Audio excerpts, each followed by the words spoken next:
Welcome everyone.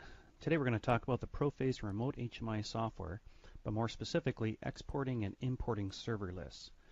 Well, to start off, let's say we have a Proface HMI connected to a PLC or one or more devices. We are connected via Ethernet to a wireless network or even the internet.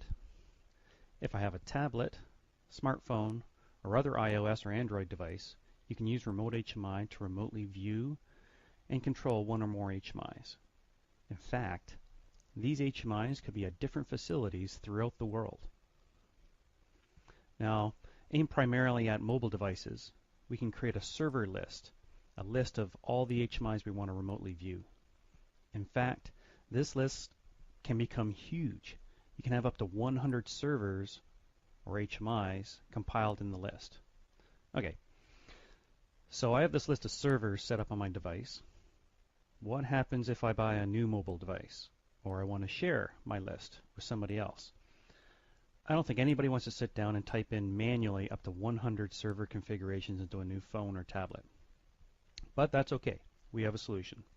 We can export the server list as an XML file. We can take that file to our new device, import, and we're done. All the connection data goes into the XML file. So the only configuration data that does not is any of our saved passwords that we had in the remote HMI app. Now this is kind of obvious for security reasons. You don't want your file accidentally getting into the wrong hands containing all your passwords for all your processes across the planet. Not good. So the passwords are not included.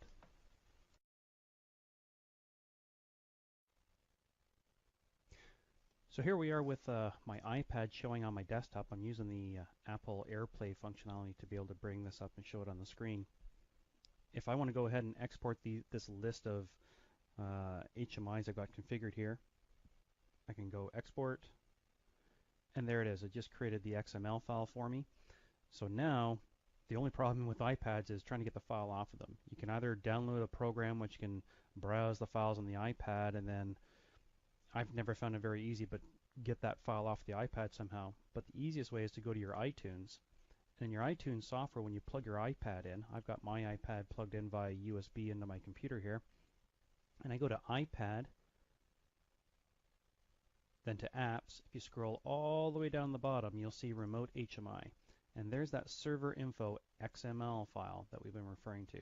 Now this is live with the iPad, so if I actually click on this file, I hit the delete key on my computer to delete that file, it's gone.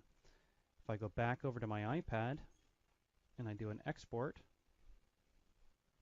you can see, okay, and I go back to my iTunes software, there it is, it's back up again.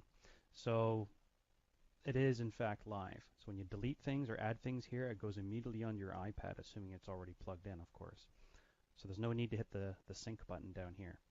Now once I've got it in here, if I want to share it with somebody, I just merely use the Save To, choose a folder, select, and that's it. The file's been put in there. In fact, here's the folder over here, and there's the server file. Now, obviously, when I want to bring that file back in, I can just follow a similar process. If I want to, I can delete the file that's already there, hit the Add, choose the file. Maybe somebody gave me this file. Open. It's already onto my unit. And to prove that I can bring that in, I can go ahead and delete my units that are on here. Delete. Delete, and I can go ahead and import this time.